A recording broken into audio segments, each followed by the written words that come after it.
All right, so I'm an American. That makes me impatient. So let's kick this off.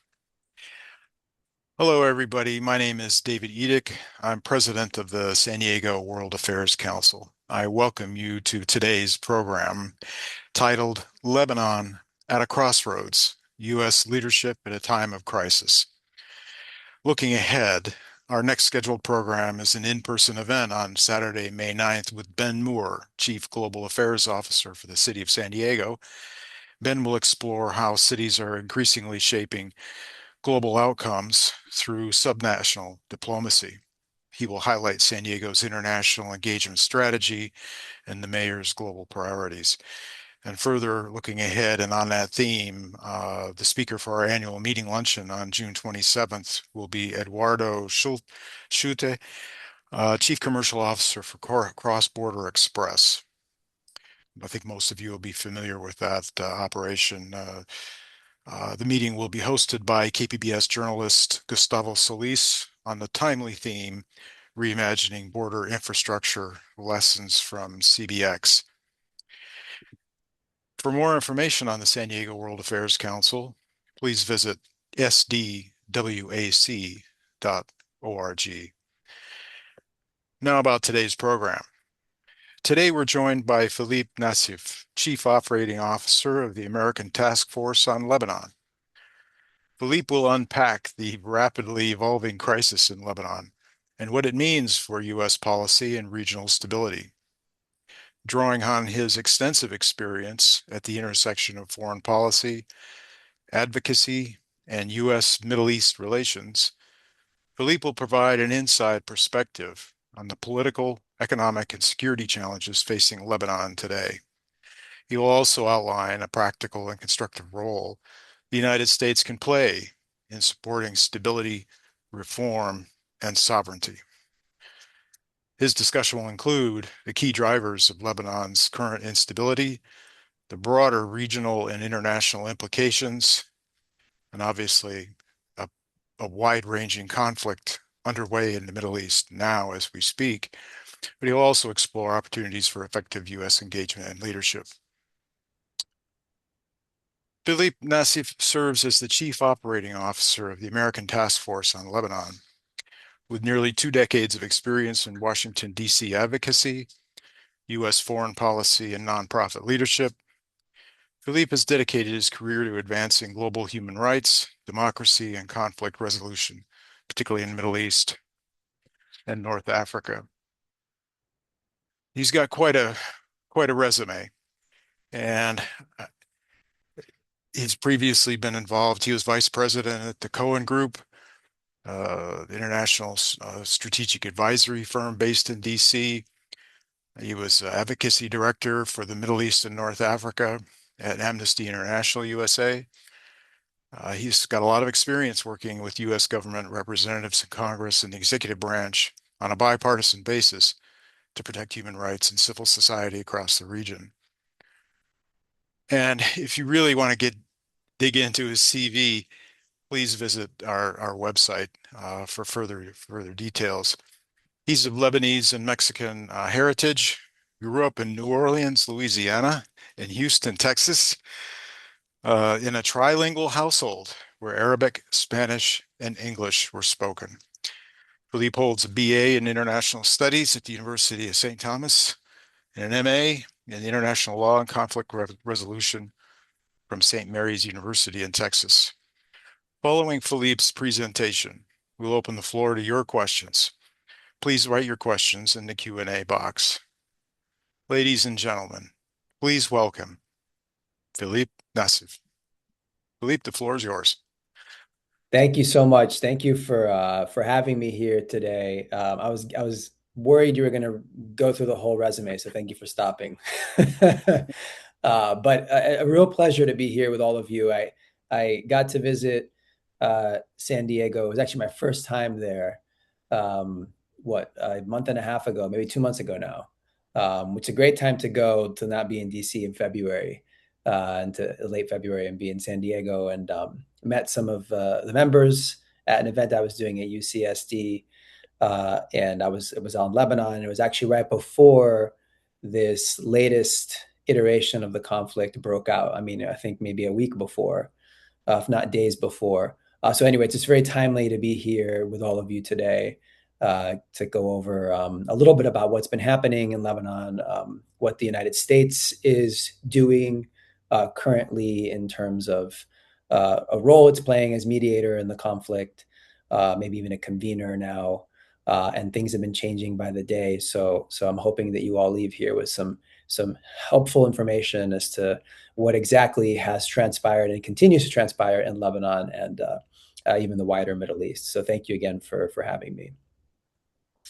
I can jump right in and give folks a little bit of background in terms of what ATFL does, or American Task Force on Lebanon, and then we'll jump into the subject matter pretty quickly. I have a couple of cool maps here. I'm a fan of visuals, and so I hope that will sort of illustrate the geography of the region just a little bit, and of Lebanon specifically, in the complexity of Lebanon in terms of its sectarian makeup. So we'll get to that in a second. But first on ATFL, we're a really unique organization. I've been in this role just about a year and a half now. And I've been working, as you all heard, on the Middle East for most of my career. I have heritage from this part of the world, Lebanon specifically. And with ATFL, we're unique because we are laser focused on the relationship between Lebanon and the United States. And so what do people ask? What does that really mean? Well, for one, there's a very large diaspora of Lebanese Americans here in the United States. There's also a very large diaspora of Lebanese across the world. Of the 6 million-ish people that live in Lebanon, there's over 25 million people who are Lebanese or have Lebanese heritage or live outside of Lebanon. That's a testament to both the, ingenuity of Lebanese people and the entrepreneurship, but also a result of a lot of conflict, a lot of bouts of economic collapse and poverty and war and invasions and et cetera, which drove waves of people to other parts of the world. So what that's done is it's given us this really robust community here in the United States. And they have, for a long time, been involved in the, economic, political, social fabric of America.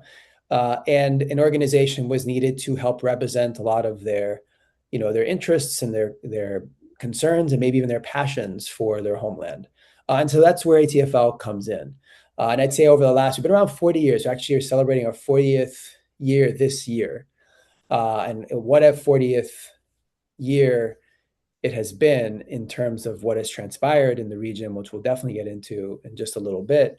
But looking back at the organization, we've just grown so much. And it's a wonderful thing to see because the diaspora now more than ever needs that kind of leadership and a convener, specifically in Washington, where we bring key policymakers together, sometimes with Lebanese officials who are visiting from Lebanon, but from, more importantly, the members of the diaspora, because that's where we're focused on, right? And so our diaspora will come to Washington every year for our gala, which was supposed to happen at the end of March of this year, which is now happening towards the end of September of this year because the conflict broke out and we had to move the date back for good reasons. And you've got over 500 people that convene in Washington for this evening of celebration of the relationship between the United States and Lebanon, and really a celebration of the community. So I share all of this because this context is important because it really shapes what we're trying to do and accomplish as an organization. And the messages that we deliver to U.S. government officials and even international governments and the Lebanese government, which is that the diaspora is very much engaged and very much paying attention, not just to what's happening in Lebanon on the ground, but to U.S. policy on Lebanon and even the wider Middle East, but Lebanon specifically. And that last piece is the most important piece because there are people that tend to lump Lebanon in with other regional players. And absolutely, there's a lot of overlap with these conflicts and these relationships and the history of this part of the world. But there's a very different track and set of challenges and opportunities for Lebanon and diplomacy with Lebanon, a relationship between Lebanon and the United States. And so that's where we operate. We operate in that space there. And so bringing the diaspora together to meet with US government officials in DC, making sure that members of Congress, for example, know that there are healthy Lebanese American communities that live in their districts around the country. So we have a footprint that is outside the Beltway or outside Washington, D.C. So that's why I was in San Diego, and we do a lot of traveling to various, diaspora hubs around the country throughout the year to make sure they know who we are and what we're trying to accomplish, and to hear from them their concerns on Lebanon and U.S.-Lebanon policy. So that's in a nutshell who we are and what we do. And right now, at this very moment, we are dealing with a very challenging time. We've dealt with challenging times before, whether it was a port blast in 2020, or whether it was the economic crisis that befell Lebanon in 2019, or the civil war that took place from 1979 to about 1990. We're at a very tough moment, but a moment of major opportunity in Lebanon. And as an inherent optimist, I always mention opportunity and not just doom and gloom, because I think it's important when you work on the Middle East to really sort of make sure you are explaining to people why you're even doing this work, because there has to be some level of hope. And there's plenty of that. And I'll kind of illustrate a little bit about some of the areas there we are very hopeful for when it comes to Lebanon. But right now it's a very challenging time. And it's a challenging time because you have this relatively new government in Lebanon that has come into power.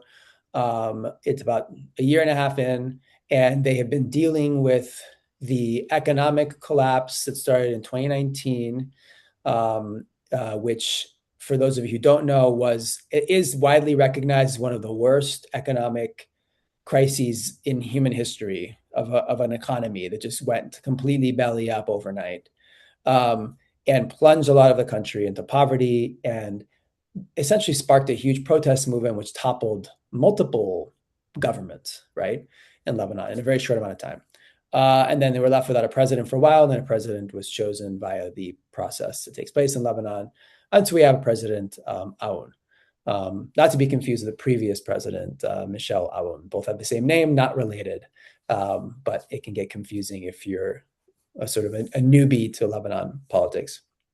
So with this president, he gave a big speech right at the beginning of his term, essentially outlining a lot of the reforms that needed to be made in Lebanon to correct the economic issues that caused the economic crisis, most of which involved corruption, and also the big one, which was disarming Hezbollah.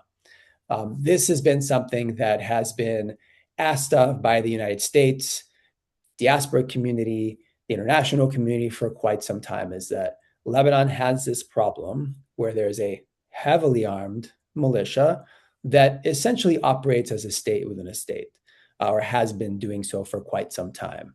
And this has been an issue for the Israelis, but it's also been an issue for the Lebanese as well, and even for the Syrians when Hezbollah got involved in the Syrian civil war. So this has been a vexing issue the Lebanese have been unable to really sort of tackle head on, and some would say unwilling. Why unwilling? Because there was a civil war in Lebanon that pitted Christians and Muslims, and then within the Christian community and the Muslim community and the Druze community were conflicts that erupted within those communities, and it was just a really big mess, and a lot of people were killed, and the country was almost completely destroyed. And so nobody wants to revisit that time period again. However, you have this metastasizing problem of Hezbollah, which reared its ugly head on multiple occasions over the past 20 years. 2006 war between Israel and Hezbollah, 2008 when they went into essentially attempt a coup in Lebanon, when the government at the time was standing up to their independent telecommunications network that they were using to communicate with each other, Hezbollah. And then again, when the Gaza crisis broke out, you had the terrorist attacks of Hamas into Israel, and within days, Hezbollah fired rockets and sort of joined that fight, which dragged Lebanon again into a conflict it did not want to have with Israel. And then again, more recently, with the Iran conflict, which we all have been following very closely these last several months and has brought great destruction on Lebanon, the southern portions of Lebanon, but also South Beirut and even parts of central Beirut, up until the ceasefire went into effect about a week ago. So we are back to what I said earlier in this moment of great peril because we have been having to react to this really explosive conflict in the Middle East that has pulled Lebanon once again into it, mainly because of Hezbollah's engagement with Israel, and then the Israelis' response, which at times has been just completely disproportionate and has targeted civilian sites in Lebanon, including in central Beirut. And there was one Wednesday where hundreds of people were killed in less than half an hour of Israeli airstrikes. A lot of them were civilians. And, we as an organization were just pleading to the US government to step in, show leadership, get a ceasefire, get people back to the negotiating table to prevent, a collapse of the country. So that's kind of where things are right now.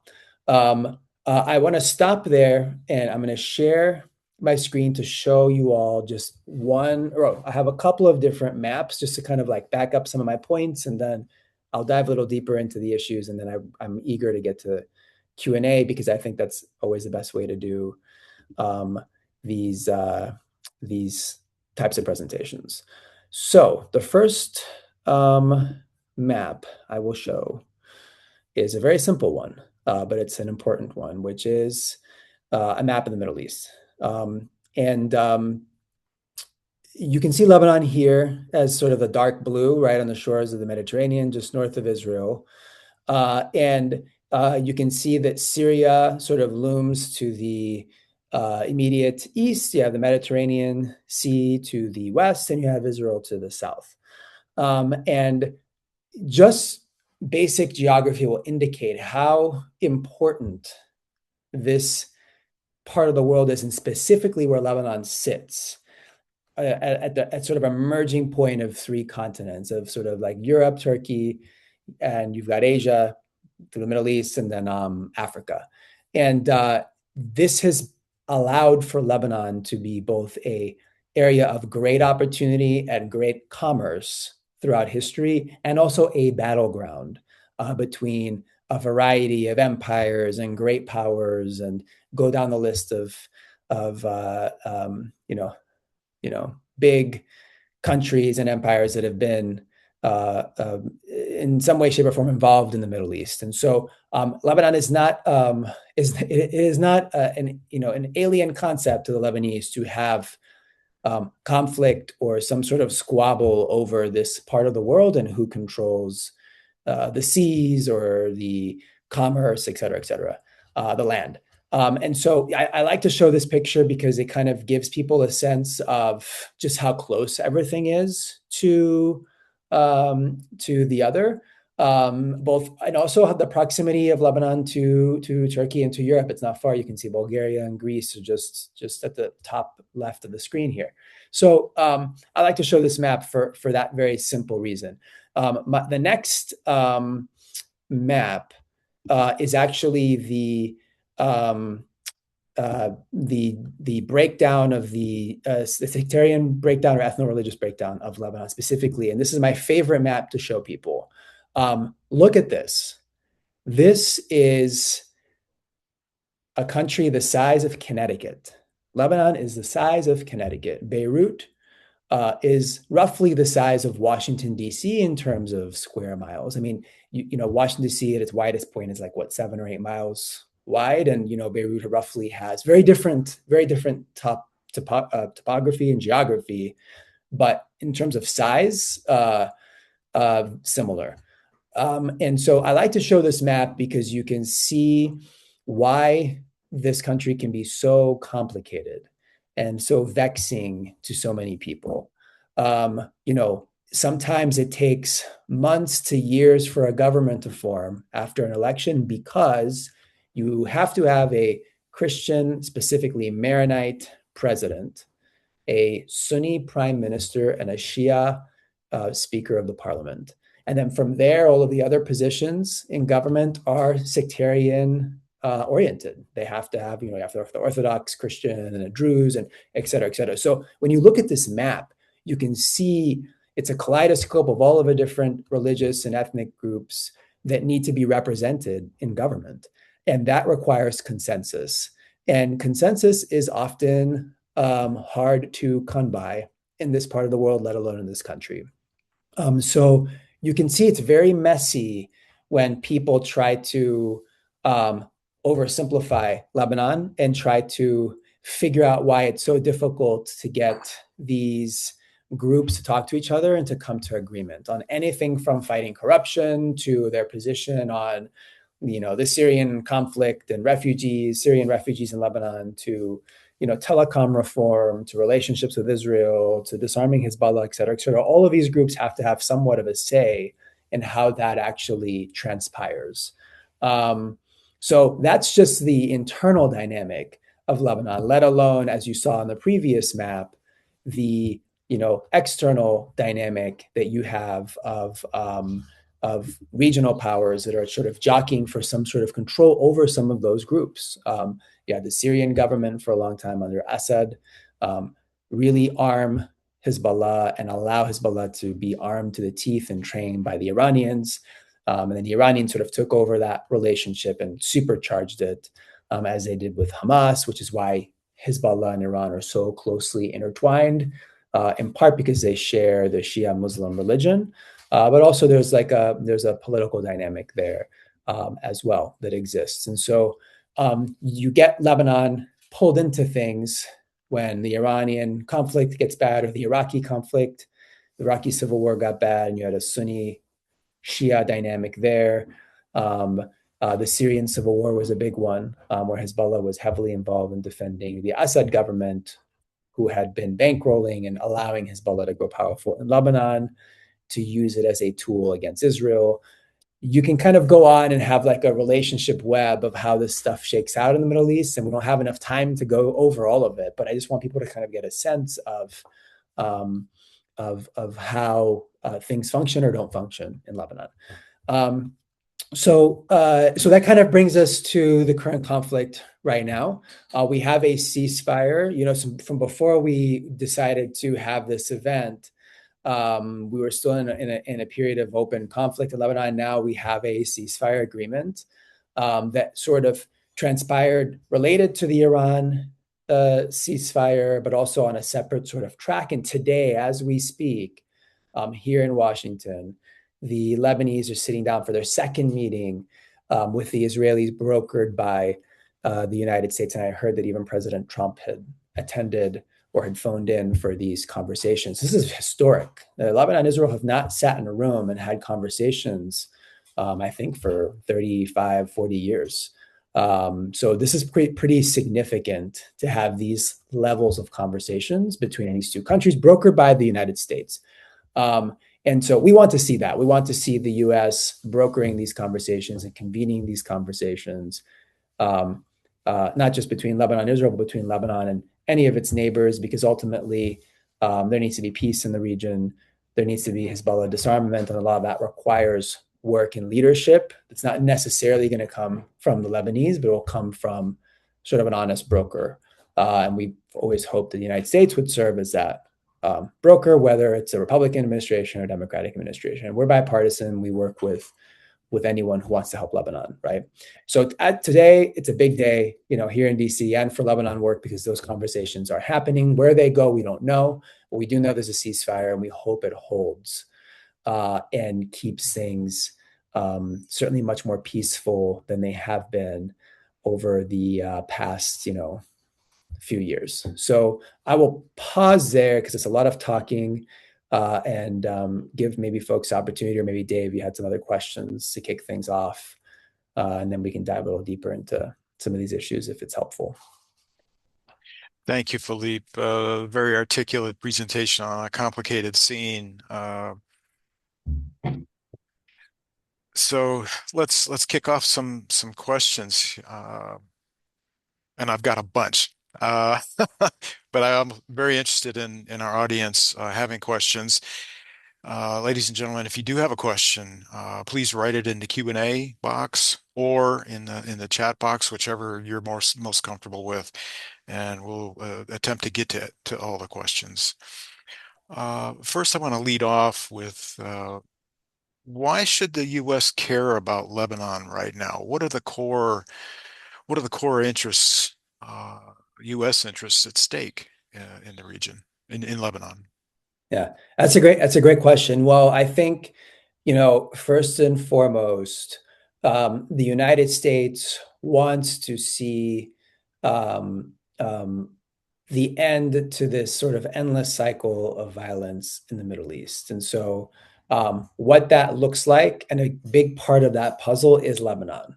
You cannot have a cessation of hostilities between Israel and its neighbors without having Lebanon be a part of that process or that agreement. And as soon as you have that instability, along Israel's northern border and in Lebanon proper, then you're going to have that instability, throughout the immediate region. So I think the United States sees this as extremely important, to have both a stable Lebanon and one that is not, in an active state of conflict with its neighbors, specifically when the government of Lebanon is not actually or was not calling the shots in terms of war and peace, right? It was Hezbollah that was deciding to get involved in these conflicts, at the expense of the country itself. And so that's a viewpoint that's quite popular in Lebanon, by the way. That's not an American talking point from me. That's how people sort of feel. They feel sort of conned into getting into these conflicts over and over again. They don't want it anymore. So I think that's the first thing. I think the second thing is that the United States knows there's a lot of opportunity in Lebanon, both geographic, economic opportunity, both because of its geography, because of its history as a banking center in the region, because of its very highly educated population. There are multiple American universities the American University of Beirut, Lebanese American University, that are in Beirut proper. There's a long history, actually, and a good, strong relationship between the Lebanese people and the United States, both because of the diaspora that I discussed earlier, but also just shared interests, and that Lebanon was always a place where people sort of mixed and mingled in the region far before there was ever a Dubai or Abu Dhabi or these other places, which have now sort of taken that role and almost supercharged it, right? And they've become what they are today. But those are always traditionally a place where, because it's so diverse, it was a natural place for people to sort of convene and discuss and have fun, and so that's the role Lebanon has always had, and that's the role Lebanon wants to continue to have in some way, shape, or form. But you've got to have um, you have to turn the page on this sort of like cycle of violence and economic collapse and everything. Lebanon has found itself in like a loop, over the past decade or more. Thank you for that. Uh, did you see the piece in the Financial Times this morning about um, the process by which this current set of negotiations kicked off? Seems um, it seems like it was an idea created in DC almost at the spur of the moment, and the president of Lebanon was informed kind of like after the fact, almost. Certainly is a challenging way to conduct diplomacy, certainly not Yeah. traditional. Uh, do you think that there's a clear U.S. strategy for Lebanon, or are we reacting to events as they unfold? I think that the U.S. strategy for Lebanon has been the following: let's be helpful, period. Um, but there hasn't been much, you know, meat on that skeleton, right? I mean, there hasn't been much else articulated until relatively recently, at least publicly. I think privately, there's absolute acknowledgement, especially in Congress, but certainly in the administration too, that Lebanon has to be stabilized. We have a now stable Syria, and refugees are able to start to return to Syria from across Europe, certainly from Lebanon, other Middle Eastern countries. We have to remember that not long ago, out of what 24 million people that lived in Syria, we had anywhere from 10 to 12 million people that left Syria almost all at once and went to Lebanon, which again doesn't have more than 6 million people itself, and Europe and Jordan. We all know what happened there. So I think at the international level, like in the United States, there's been a real yearning to just stabilize this part of the world, end these civil wars, these cycles of civil wars, get Lebanon in a place economically where it's prosperous again as it was before 2019, and disarm Hezbollah, which has been seen as sort of this like a menacing figure in Lebanese politics, and certainly from the Israeli perspective, but also from the Syrian perspective now as well too. And so how do we bring all of those things into a policy? That's been something that it's been sort of messy as to how it's been put together, especially because there has been an active conflict. Remember, this entire time this has happened in Gaza up until relatively recently, where attention was on Gaza and then we turned attention to Iran. So I think that it would be unfair to say that the administration hasn't had a Lebanon policy. It hasn't been very clear, and it has been a little bit of let's figure this out as we go along, but it's more of an attention issue versus like a competency or expertise issue, in my opinion. So here we are now, and we're starting to see it emerge because there's an opportunity now with this ceasefire to potentially turn the page here and deal with some of these long-term problems that Lebanon has needed to deal with. This is the hopeful part. This is what I was saying earlier that I'm hopeful about. You have to have domestic support, domestic being in Lebanon support for something like this, and there is major domestic support in Lebanon for some kind of disarmament of Hezbollah, and certainly some kind of major economic infusion, aid infusion to support the economy so the Lebanese can kind of get back on their own feet and deal with their own problems themselves with a normal economy and a functional government. But you can't have any of those things with the current state of affairs. So I think we're starting to see a policy really emerge and become more clear. Okay, okay. So I am going to get to these questions. I'm really working to set the stage where we're able to address them well. Um, in the There was last year, I want to say early in the year, I'm not sure when it was, that the Israeli intelligence conducted their operation against Hezbollah in in Lebanon and worldwide, with the exploding pagers and everything, and ultimately resulting in a powerful bomb attack that killed Hassan Nasrallah and a lot of civilians around him. Who has replaced Hassan Nasrallah? Because clearly Hezbollah has been able to get its act together. Yeah, that's an interesting question. I am not an expert into as to how these um, non state sanctioned or state organized militias operate, right? But I can tell you, and we saw that we are seeing this with Iran, where you can take out an entire leadership, uh, and that was a leadership of a country, but included leadership of their military.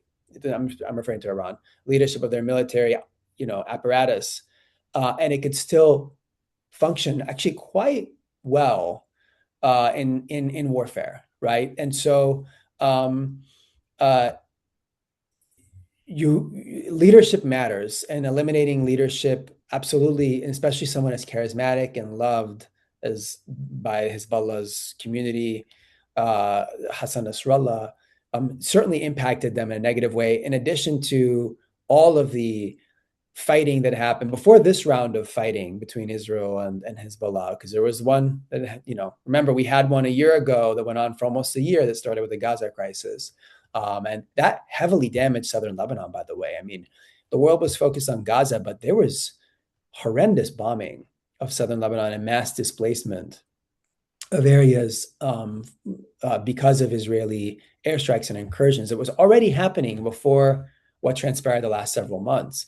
And we had a ceasefire agreement that was worked on between at the very end of the Biden administration, the beginning of the Trump administration, and put into place. That there was a lot of violations of that, especially from the Israeli side during that time. But it like largely held, and there wasn't an outbreak of hostilities. We were able to go to Lebanon multiple times during that phase and meet with the government, et cetera, et cetera.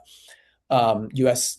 government officials were going to Lebanon during that time, members of Congress.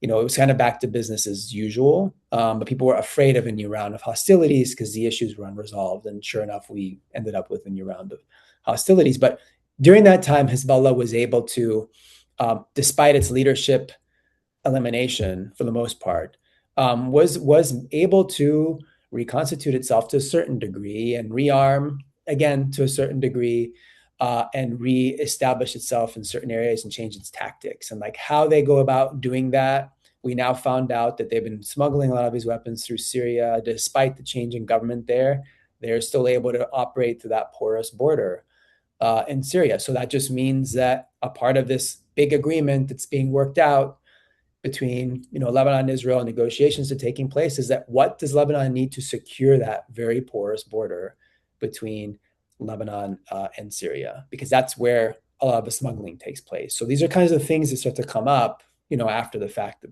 we find out have allowed Hezbollah to reconstitute itself. I'm sure they've still been smuggling weapons to the countries in various other ways, and that needs to be stopped.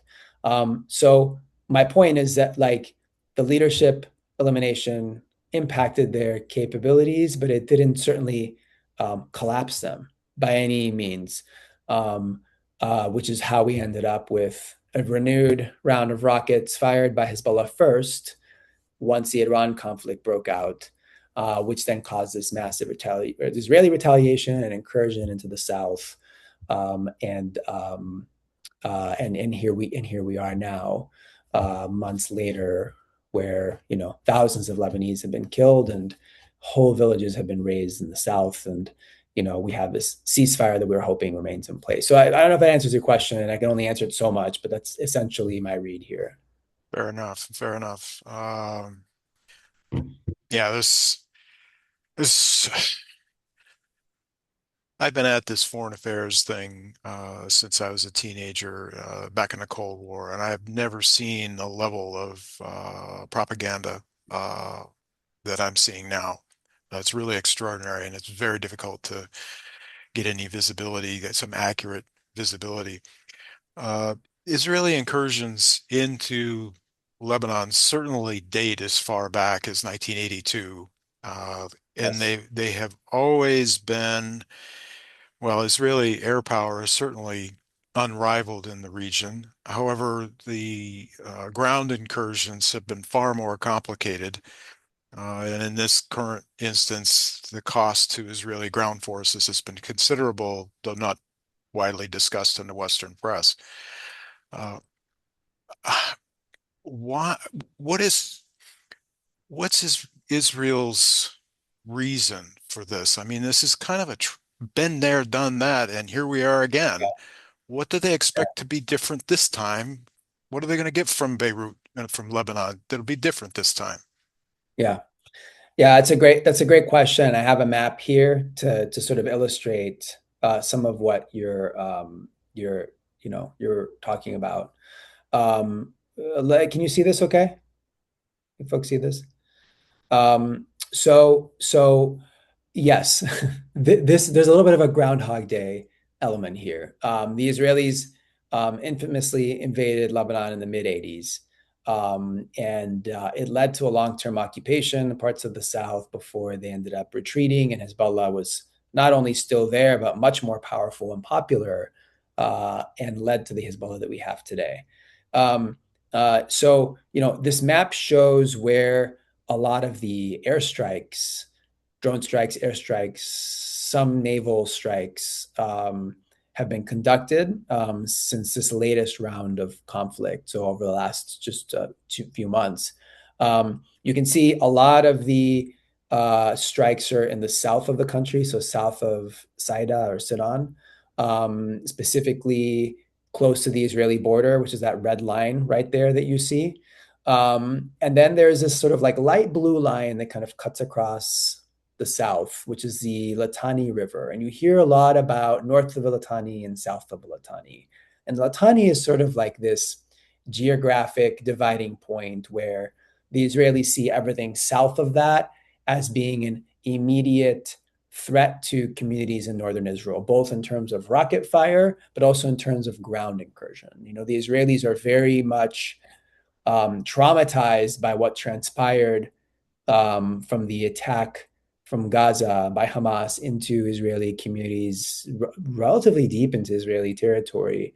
Um, and they don't want anything like that to happen along the northern border, where they consider Hezbollah far more of a formidable foe than Hamas ever was.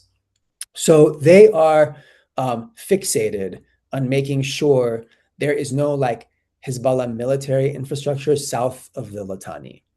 Um, that's also an area of Lebanon that is predominantly Shia Muslim. And I can go back to that other map in a second to show people, but it's predominantly Shia Muslim. And that is where Hezbollah's greatest popular support base is. And it's not universal by any means. And certainly changed after the last few years of conflict. But that's where they have their support. That's where they have their military infrastructure. And those are the communities that have been most impacted by these airstrikes, which you can see here, all of the red. And you know, the red dots and small red dots, big red dots, and then you've got these little blue stars that show some sort of IDF, Israeli Defense Forces incursions or ground battles or whatever. And so you know, you're asking a great question. How are we back in this place again? Where the Israelis have tried this many times before, and it was, you know, unsuccessful. Well, I think now their objectives are different. And they are less focused on a bigger occupation of territory in Lebanon and more focused on sort of maintaining the security barrier close to the Israeli border to prevent the very things I just said they're most concerned about, which is like shorter term rockets that can get fired into Israeli territory, and then, you know, some kind of ground incursion. And so they have to have a buffer zone, so to speak, where they can sort of prevent Hezbollah from retrenching itself while they are demanding that the Lebanese government, the Lebanese army, step in and disarm Hezbollah, because the Lebanese government issued a edict saying that Hezbollah, this military wing, cannot continue to be holding its arms, and the state is the sole authority in Lebanon, and they cannot have this armed force roaming around parts of the south and getting Lebanon involved in conflicts. And so the Israelis are saying, all right, so then do something about it. And the Lebanese saying, well, we can't really do something about it for these reasons. And so we're trying. And so that gets back to the US's role, right? Like, let's come up with a plan that is realistic for the Lebanese, acceptable for the Israelis, and spares Lebanon and Israel further bloodshed. That's where we are right now. And that's a lot of what the negotiations are taking place today focused on. One of the challenges that's embedded in this current ceasefire agreement is that Israel can take defensive actions inside Lebanon, but the Lebanese army is not allowed to take such actions in that southern zone. Apparently, I don't know the exact language on it. It's pretty hard. So I can see where there's a role for the U.S. potentially, or certainly an outside power, to backstop and support the reestablishment and the capacity of the Lebanese army to handle sovereignty. Yes, Uh, the challenge is going to be to actually get back to sovereignty. yes, Uh, that's become yes. a rather expansionary definition recently. Yes. Yes. You know, I can add something to that. You said something very important, and it's that when we talk about the LAF, was shorthand for Lebanese Armed Forces, when we talk about their capabilities, and like, yes, they need more support, 100%. A part of that support is actually, again, because Lebanon has essentially been bankrupt. I mean, they haven't had an economy that's really functional since the collapse in 2019. And so what's happened is the salaries of these soldiers, Hezbollah militiamen get paid more than the Lebanese army does. Um, Most of the Lebanese army has like other jobs at like 7-Eleven, and like at supermarkets, and then they go and they do their shift later in the day. Like it's a part-time force for the most part. And like you can't have a part-time force in this part of the world, let alone being asked to do something as frankly Herculean as disarm what was one of the most well-armed, powerful militias on the planet. I mean, this is not something without sparking a huge internal conflict. This is not something that's easily done, no matter how much willpower you have. And so that's kind of our point that we're saying, you know, so that, and we haven't given them, we, the United States, hasn't given them the best equipment either, and there's been pledges from Gulf countries to help with the salaries, and some have materialized, some have not. So there needs to be a real serious effort here at the international level to fix this problem too. Because if we're asking this much of Lebanon, this is what we're saying is ATFL. If we're asking this much of Lebanon, which we should be asking, by the way, these are the right things to be asking or demanding of the Lebanese, they need to have at least half of the tools to do this work, not a quarter of the tools or 10%. And so that's kind of where we are right now. And again, there's a change and there's a recognition that to get this done right, not in a lazy way, but in the right way, there's got to be more support than there has been already. Yeah, certainly within Lebanon, within living memory, certainly of older people, is the Civil War, Mm-hmm. and what that did to communities, families, the interweaving between the sectarian ethnicities, and the shredding that took place.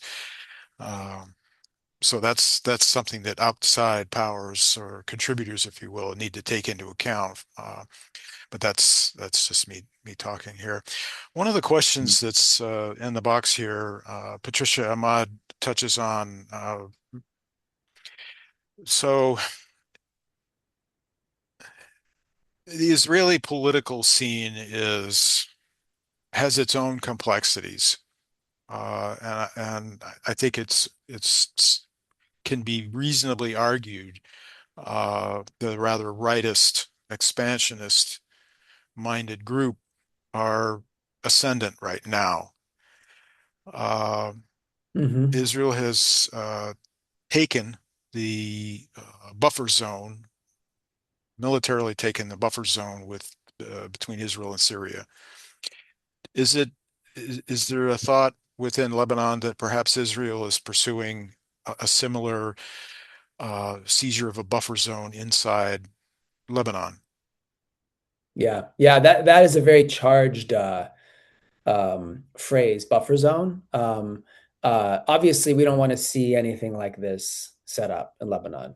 What we want is the Lebanese army to be able to be deployed fully across the south and capable of maintaining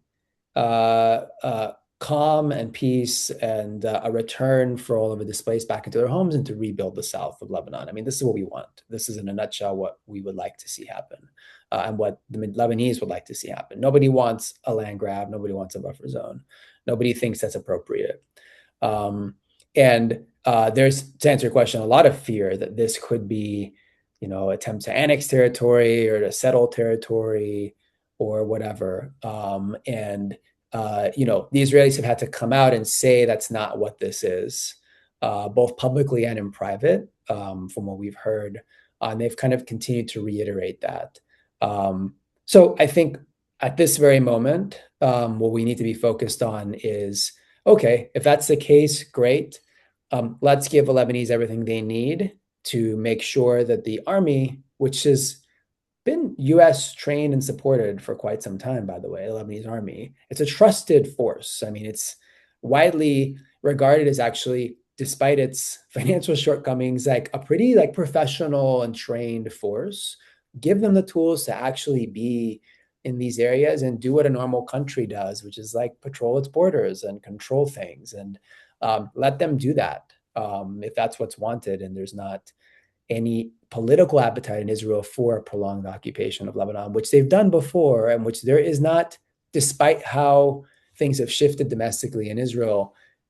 I haven't seen a lot of people, minus the far, far right in Israel, um, say that an occupation would make sense because they see a partner in the current Lebanese government on the Hezbollah issue. They see a partner where we have a government in Lebanon that is, for the first time in a long time, trying to fix this problem. And it's mainly just because things have changed so much domestically in Lebanon that there's the ability for them to do that, plus international pressure and everything else. And so I think that if that remains and they see that Lebanese government as a partner, and the United States sees the Lebanese government as a partner, and the United States and the European Union trust and NATO trust the Lebanese army, all of these things align nicely. There's no problem. They all align nicely. So let's put our money where our mouth is and make sure that there's the support that's needed for the Lebanese and to also rebuild the country, because we can't forget that part as well. And again, that's where we are right now. This is what we're asking for. So there's an anonymous attendee asking a series of questions here, and I'm going to quote directly. Uh, can the U.S. have sincere objectives of its own in brokering durable peace in Lebanon, considering its submission to Israeli military expansionist objectives? How can it address the many crimes against humanity and war crimes committed by the IDF? We know we cannot have peace in Iran without peace in Lebanon. Yet, in spite of the agreed ceasefire, Israel keeps on seeing things differently and seizing Lebanese land. How do you assess U.S. ability to get Israel to comply with the law uh, or even U.S. objectives? Yeah. It's a good question. It, we don't, I don't agree with the notion that the Lebanon and Iran files are like inextricably linked, inseparable. In actual fact, they're completely separable. Um, and the only people who want them to not be separated is Hezbollah. Everybody else wants these things to be completely separated. And it's important that I say that because, and this goes back to the geographic map, like Lebanon does not border Iran. And the Lebanese have unanimously made it very clear that they did not want to be a part of this war with Israel. That was not always the case, by the way. There was always a constituency that wanted to be a part of some of these fights in some way, shape, or form. Okay, but like there's been real agreement here that this has been a disaster for the Lebanese people specifically, and they do not want to be a part of this conflict, and therefore they want, because they're a sovereign country that can negotiate for itself by itself with another country. They want to have these negotiations directly with the Israelis, which is why this is happening here in DC. If there wasn't an appetite for that, they would not; these negotiations would not be happening. And so that's something that's important for people to sort of understand. I think for Lebanese people, they're almost offended at the, not saying this person's insinuating this, but they're almost offended at this sort of Lebanon will be solved when the other problems are solved first. It's like, no, this is its own thing, its own country, its own people, its own history, and it requires its own strategy, which is why we exist. It's why ATFL exists, and they don't want to be tied into the broader regional dynamics, even if there's a lot of overlap, and I understand that.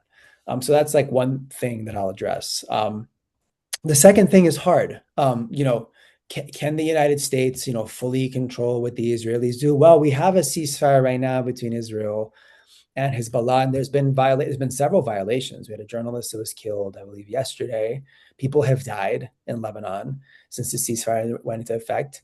Hezbollah has broken it too by firing rockets. It's messy. This is a messy conflict. And can we, fully trust that there aren't other, bad intentions being done here? No. But it's a conflict. And right now, what we have at this current moment is much, much, much, much, much, much better than what we had a week ago or more before the ceasefire went into effect. Infinitely better. And all the Lebanese are in agreement that it's good. People are even returning to their homes in some parts of the country. So we want that, right?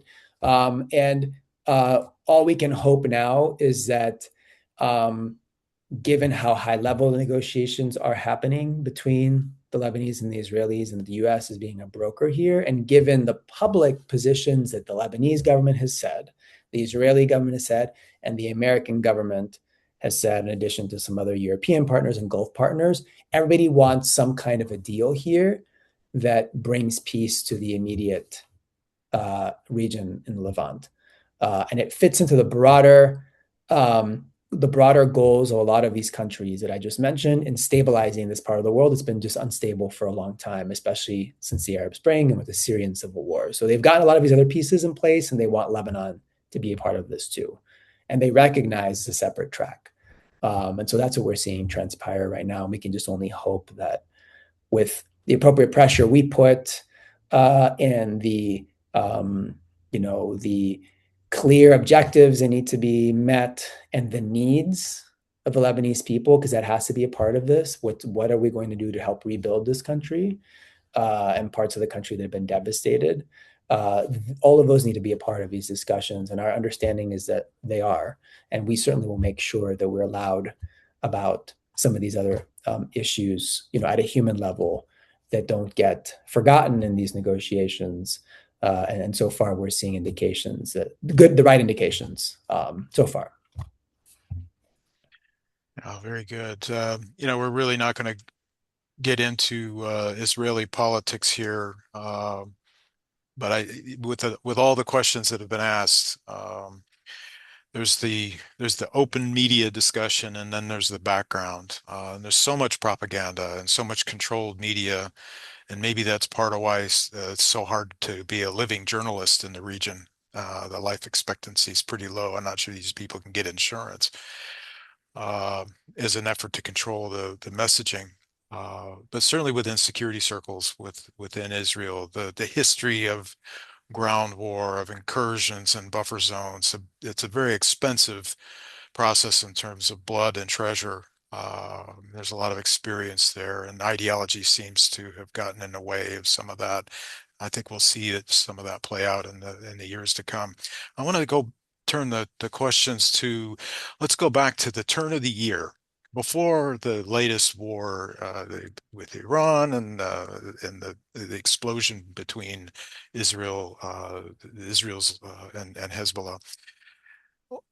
The the arrival of a new administration in Syria, post-Assad, uh, seems to be pretty well organized and is increasingly gaining writ over the entire country. The health of the Syrian economy was always an important aspect to trade flows through Beirut. What's the view on that? Let's set aside the war for a moment and look at the relationship between Lebanon and Syria in terms of economics and security. Yeah, Lebanon is in a place right now where, after coming out of the civil war and being under Syrian occupation for years, up until the Cedar Revolution, I think that was in 2005 or 2004, um, and before that being under Syrian influence and occupation during the civil war, depending on what part of the country you're talking about, an Israeli occupation.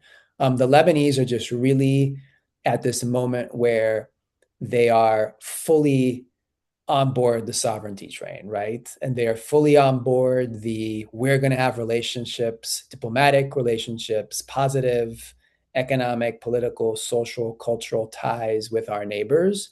And Syria is a big part of that, right?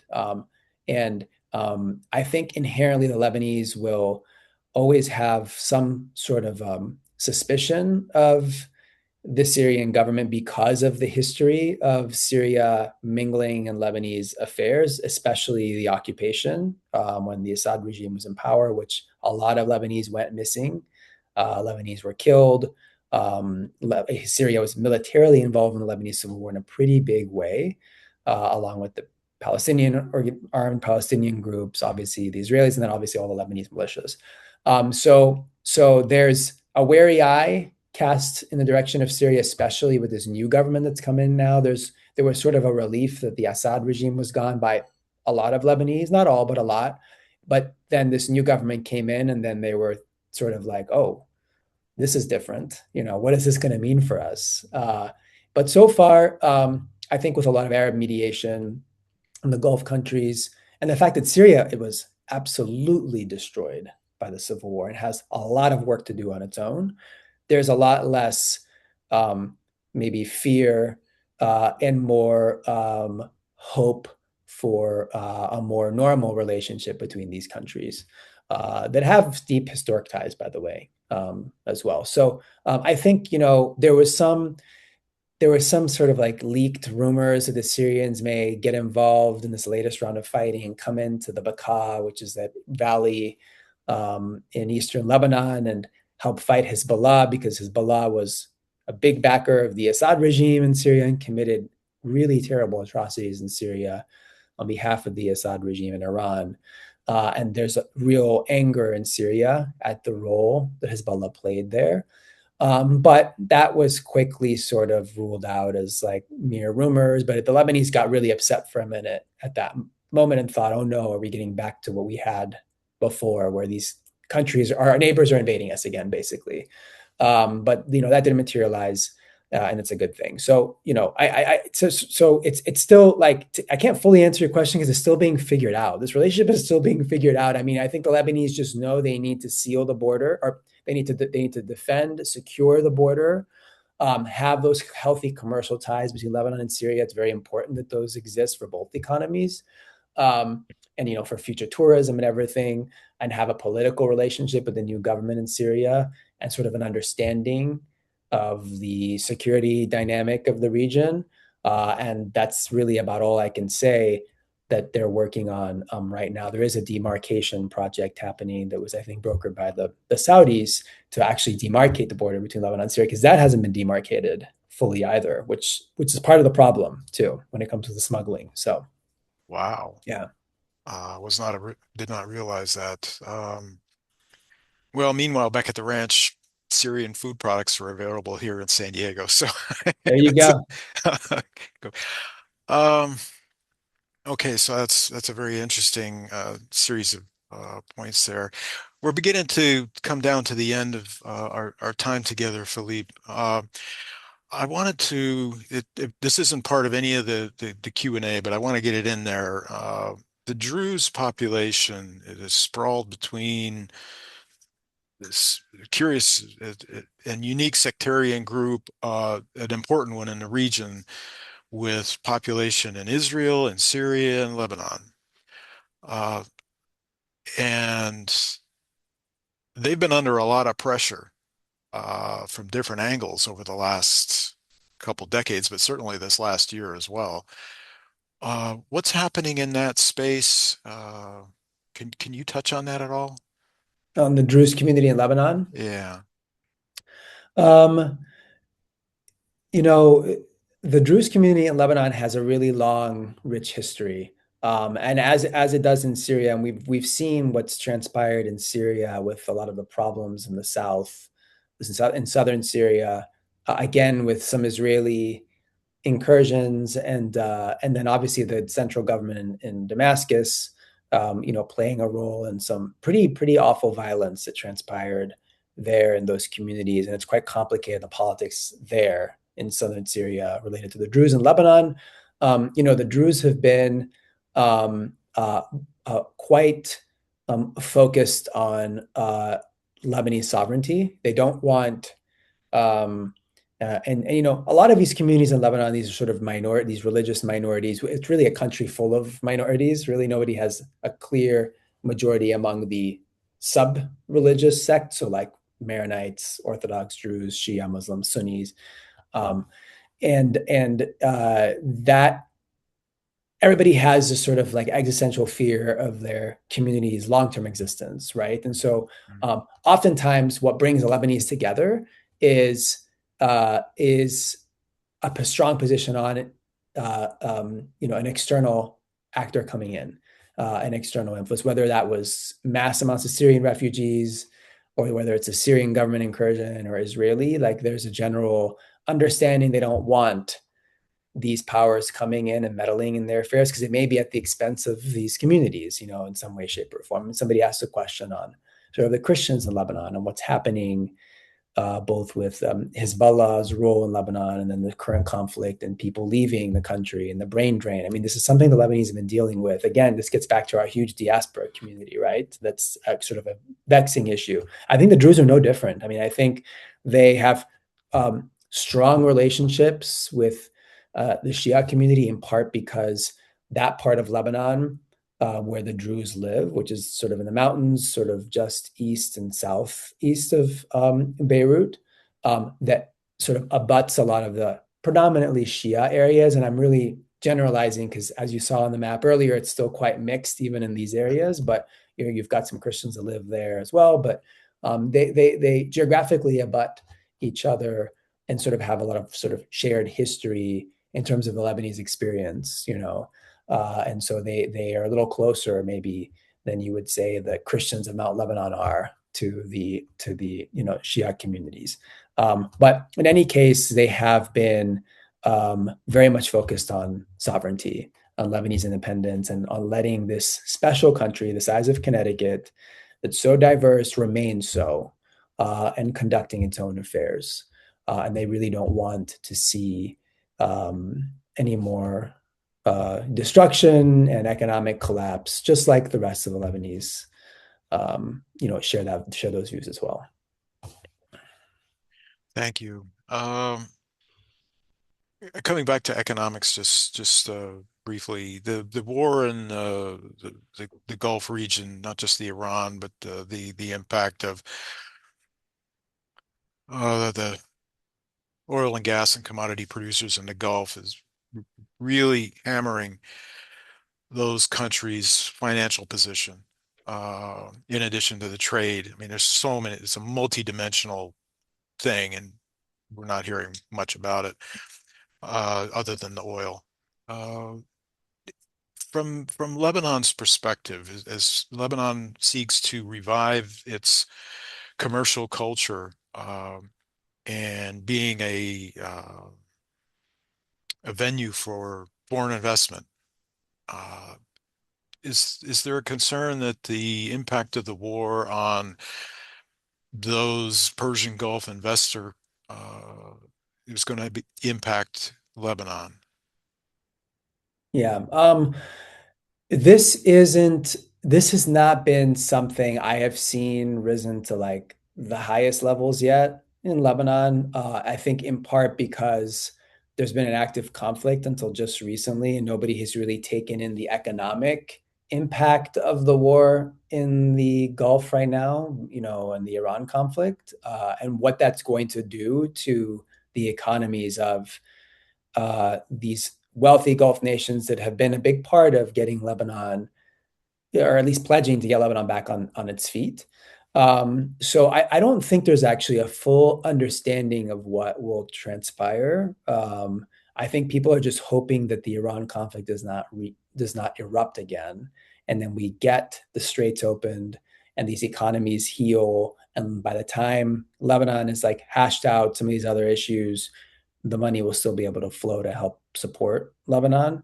But this is all sort of put on hold right now, right? I mean, you're asking the question I have. I mean, what is going to happen here economically? What we do know is that, and this is good for Lebanon, is that there's been a lot of big pledges that have been made by European countries from a while ago to help Lebanon recover economically. Now the bill has gotten so much bigger because of these conflicts that we've had, or this conflict between Israel and Hezbollah, much bigger by billions and billions and billions.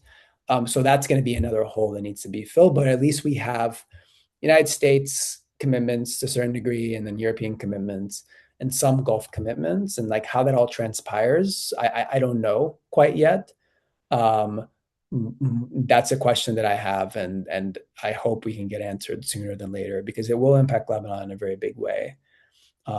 If all of these, all of the ducks fall into a row and things are good, and then the money doesn't come in to sort of help the Lebanese, I mean, that'd be really bad too. So that's sort of like a remain to be seen, answer. I don't have that yet. Fair enough. Yeah, A lot of moving parts right yeah. now, really big parts.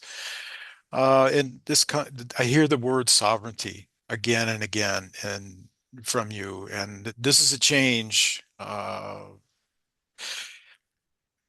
Is coming back to the relations between Israel and Lebanon. What do you think the future relationship between Lebanon and Israel will look like? I don't know. I imagine that at a baseline there'll be some kind of um, uh, regular communication and relationship between these two countries that sort of has already it does exist now between Israel and Egypt or Jordan and yeah, Israel and Egypt, Jordan and Israel, Israel and some of these Gulf countries. I mean, maybe that's where we end up, or it's just a an understanding these two countries are no longer at war, where they technically still are, I guess, and like putting that to rest, or would it be bigger and more impactful? Would it be economic? Would there be tourism potential? I mean, I don't know where this goes from here. I think it's really premature to conjure up, people can dream, for me, and for us, I think the most important thing is that this very long cycle, people have to remember this has been a long cycle of conflict between Israel and Lebanon, Hezbollah and Israel, that stops. And that's just like in the history books and is not going to continue to happen. And there's going to be conditions where these countries can just be normal and have normal relationships at a baseline. I do think we can get there.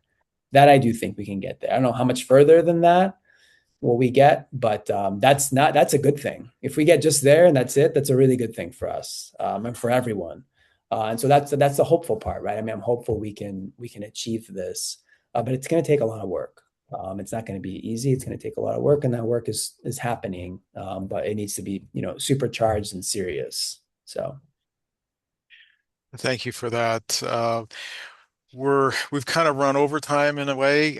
There are more questions uh, and I could certainly come up with more than a few, but let's draw this meeting today to a close. You've been very generous with your time and very articulate in dealing with very challenging questions. So I thank you for your time and attention today. And ladies and gentlemen, thank you for participating and attending today's presentation. Um, Again, Philippe, thank you very much.